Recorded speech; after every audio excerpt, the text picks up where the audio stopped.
We have used the analogy before of traveling on a starship as compared to serving on a submarine, and touched a little on the psychological effects a journey might have on people. In fact, our episode 12 does a direct comparison between Starship and an LA-class attack sub for comparative living conditions. Today we are going to go through the submariner's psychological evaluation process as presented by Dr. Mark N. Bing of the Naval Submarine Medical Research Laboratory with regards to the SARS, known as the Submarine Attrition Risk Scale. For this entire section, we're going to replicate the exact information from these materials into easier-to-view frames, because honestly, the PowerPoint frames that they use are seriously hard on the eyes. Let's go through some relevant facts on Navy-wide attrition.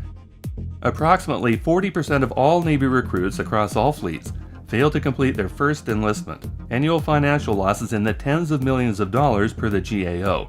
GAO is the Government Accountability Office. Keep in mind that military service is not compulsory in the US, so 2 in 5 of the people who volunteer for military service, train for up to 8 weeks, graduate boot camp, are deployed, and then leave the service before completing their first tour of duty. On Earth, if you quit, you can simply fly home. If you're on your way to Mars, that's not an option.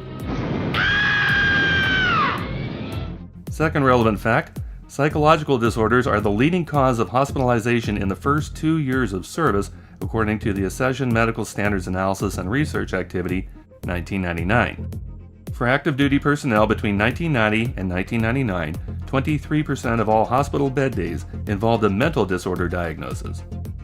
All told, the largest category of Navy recruit attrition is psychological, and these numbers are from the Navy at large across all fleets, not specifically submariners.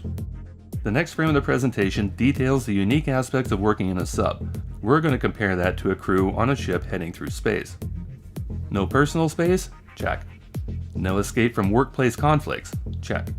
No sunlight for long periods? Check.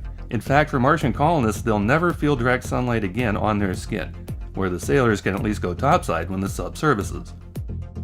Disrupted sleep and wake cycles and sleep deprivation? Yes, according to the astronauts on the ISS. Concern for danger of excessive sea pressure? Well, this would be an ever-present concern of hull breach, so as you're traveling through space, check. And concern for danger from enemy targets? Military targets, no, but solar storms, cosmic rays, micrometeorites, object collision? Definitely. Check. And that checklist is for sailors in close quarters on Earth. For Martians in transit, add these ever-present situations and concerns to the mix. Removal from their home planet, no possibility of rescue or evacuation, ever-present concern about supplies of stale recycled air and water recycled from pee, limited and delayed communications with family and friends, mental and physical rigors of takeoff and landing, additional physical decline due to weightlessness, and solar and cosmic radiation damage including neurological damage. Not to mention, a sailor's tour of duty is typically only 60 to 80 days, and then the crew swaps out with another crew assigned to that boat. Their schedule is set out ahead of time for 3 years, so they know exactly when their next shore leave is going to be. Again, not the case if you're headed to Mars.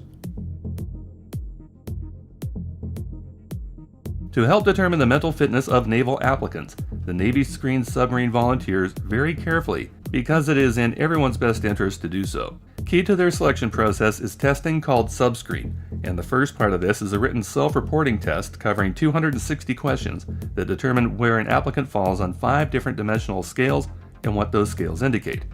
According to retired Captain Way Woolrich, millennials are creating unique challenges for the Navy in finding suitable candidates.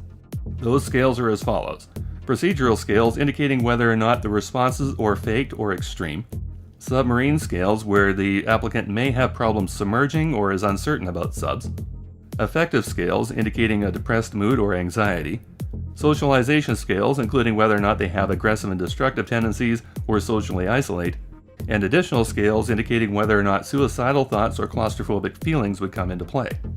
NASA has a much more direct way of testing how claustrophobic you are, as Commander Scott Kelly told Neil deGrasse Tyson on a recent episode of Star Talk. And how do they do that? They put you in a rubber bag. You know, you kind of crawl up into a ball, this like thick rubber bag with a very heavy zipper. They put electrodes on you and push you into a closet. and don't tell you how long you're going to be there. So Okay, if you had claustrophobia, I want to scream right now. According to this chart, using the subscreen process, out of every 100 volunteers for submarine duty, 90 are not referred, and 10 are referred for further consideration. Of those 10, on average, 1 will be transferred to surface fleet, and 2 will be split off as administrative separations or ADSEPs for other reasons. An ADSEP is basically a dishonorable discharge. 7 of the 10 will continue on to the BESS, Basic Enlisted Submarine School, meaning 7% of those who volunteer will make it through the process after this careful screening is done, and even then, 1 in 4 will fail to make it through their first deployment on the sub.